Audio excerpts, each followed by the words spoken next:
सावधान महाराष्ट्र, निसर्गाचा खेळ बदलतोय। या तारखेपासून महाराष्ट्रात पुन्हा एकदा हाहाकार उडणार। दोन शक्तिशाली चक्रीवादळ महाराष्ट्राच्या दिशेने सरकले आहेत। होय, थेट हवामान विभागाने हा धोक्याचा इशारा दिलाय, ज्यामुळे या तारखेपासून महाराष्ट्रात पुन्हा एकदा हाहाकार होणार।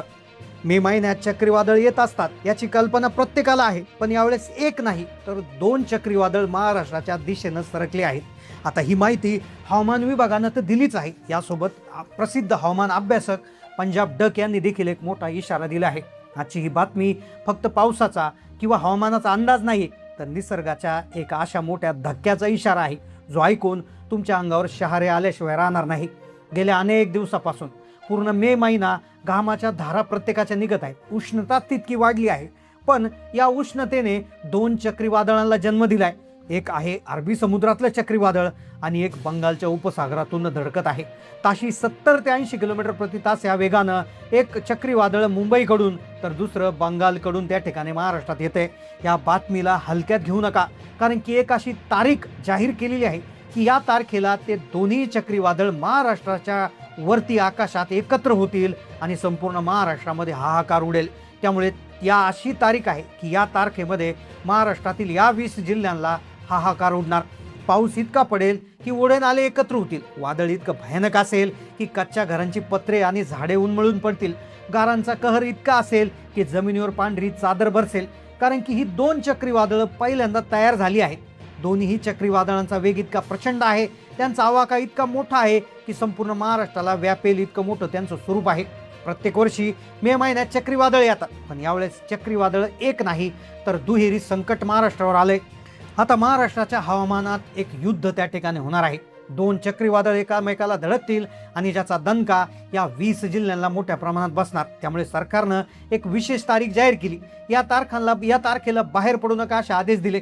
मग कोणत्या 20 जिल्ह्यावर हवामानाचे उद्ध्वस्त करणारं संकट येते, कोणत्या दिवशी चक्रीवादळ दोन्ही पण एकत्र होणार आहे, कोणत्या जिल्ह्याला सर्वाधिक धोका आहे, मान्सूनवर या चक्रीवादळाचा नेमकं काय परिणाम झाला, पंजाब डक यांनी शेतकऱ्यांना काय इशारा दिला, सगळी सविस्तर माहिती आपण घेणार आहोत। पहा, निसर्ग खेळ जेव्हा खेळतो तेव्हा माणसाची बुद्धी काहीच काम करत नाही।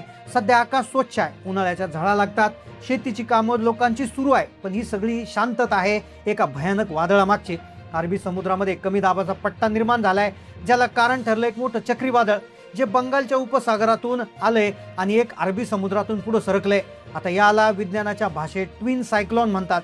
ट्विन सायक्लॉन म्हणजे दुहेरी चक्रीवादळ। हे चक्रीवादळ एकेरी नाहीये, तर दुहेरी पद्धतीने हल्ला करते।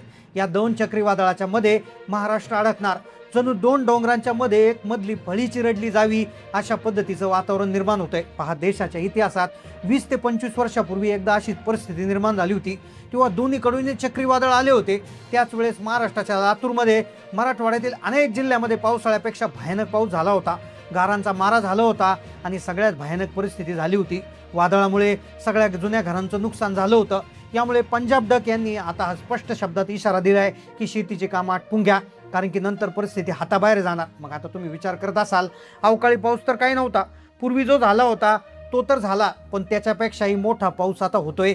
एप्रिलमध्ये 2 टप्प्यात पाऊस झालाय, तो काही नव्हता, तो फक्त ट्रेलर होता। आता पावसाळ्यापेक्षा भयानक पाऊस पाहायला मिळणार, कारण की दोन्ही चक्रीवादळ ढगांच्या एका विशेष परिस्थितीला जन्म देत आहेत आणि ज्यामुळे पावसाची तीव्रता ही दुपटीनं वाढते आणि ज्यामुळे गावागावातील ओढे नाले एकत्र होऊन नदीला महापूर येण्याची शक्यता निर्माण झाली। पाहता, अरबी समुद्रातून एक चक्रीवादळ येते, तसेच बंगालच्या उपसागरातून एक चक्रीवादळ येते, तर हिमालयाकडून येणारी थंड हवा तिसऱ्या बाजूने त्यांना धडकते आणि ज्यामुळे प्रचंड उष्णता, हिमालयातील थंड हवा हे सगळे एकत्रीकरण होऊन त्यामुळे एक विजांचा कडकडाट आणि गारांचा इतका जबर पाऊस होतो की जमिनीला हादरे बसणार। मग आता ही दोन्ही चक्रीवादळ नेमकं कुठे कुठे धडकणार, कोणत्या 20 जिल्ह्यांची यादी हवामान विभागानं लाल रंगानं मार्क केली आहे, याचं उत्तर तुम्हाला लगेच सांगणार। पण आधी चर्चा करूया त्या धोक्याची, ज्याने मान्सूनचं गणित बदललंय। चक्रीवादळामुळे मान्सून आता बदललाय। आता जेवढ्या वेगानं चक्रीवादळ येतं तेवढ्या वेगानं मान्सून ढग त्या ठिकाणी होतात। आता पहा, बऱ्याच वेळा चक्रीवादळ ढगांना वेग देतं किंवा मागे पाठवून देतं, पण यावेळेस जो मान्सून आहे तो वेळेवर येणार असं म्हणत होते, पण या दुहेरी चक्रीवादळाने मान्सूनला एका पद्धतीनं हायजॅक केलंय। शास्त्रज्ञ म्हणतायत वादळ इतकं शक्तिशाली आहे की जे आपल्याकडे मान्सूनच्या वारूंला खिचून घेते, ज्यामुळे मान्सूनच्या तारखांमध्ये मोठी उलथापालथ होते आणि ज्यामुळे पंजाब डक यांनी सांगितले की मान्सून यावेळेस लवकर दाखल होतोय। अंदमानमध्ये मान्सून दाखल होतो तो मेच्या शेवटी होतो, पण यावेळेस तो 12 ते जवळपास 17 मेच्या आसमध्येच त्या ठिकाणी दाखल होणार आहे. आता त्यामुळे चक्रीवादळाचा धोका वाढतोय. मग अवकाळी पावसाचा फटका महाराष्ट्रातल्या कोणत्या जिल्ह्याला बसणार, कोणत्या त्या 3 तारखा सांगितल्या आहेत, सगळी सविस्तर माहिती तुम्हाला इथून पुढे देतोय. आता पहा, महाराष्ट्रावर हे जे चक्रीवादळ आहे तर हे महाराष्ट्रात तर नाही, पण सगळ्यात आधी याचा फटका कर्नाटकला बसणार, आंध्र प्रदेशच्या सीमेला देखील दणका बसणार आणि त्याचबरोबर मग ते शिरणार दक्षिण महाराष्ट्र आणि त्यानंतर मराठवाडा या चक्रीवादळाच्या केंद्रस्थानी असणार. मग कशा पद्धतीनं तारखा जाहीर केल्यात, कोणत्या कशा तारखा सरकारने त्या ठिकाणी जाहीर केल्यात, काय कोणत्या तारखेपासून कसं होणार आहे, आता सगळ्यात आधी आपण पाहतोय तारखांची यादी. आता पहा, सरकारने एप्रिलच्या एंडिंगलाच एक अंदाज दिला होता. त्याच्यामध्ये 3 टप्पे सांगितले होते. पहिला टप्पा 7 मे ते 11 मे होता. आता पहिला टप्पा झालाय.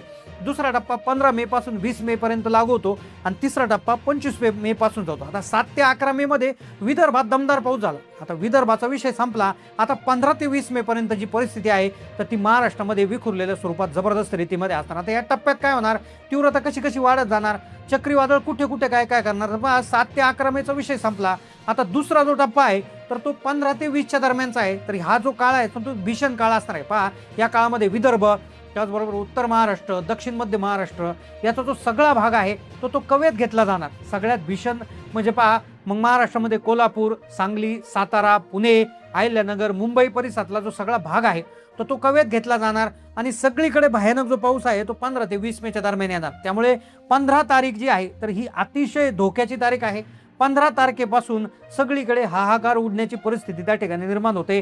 त्यामुळे ताबडतोब सावध होऊन जा. पंजाब डक्यांनी एक गोष्ट सांगितली की ही दोन्ही चक्रीवादळ जी आहेत तर ही महाराष्ट्राच्या दिशेने येतात आहे.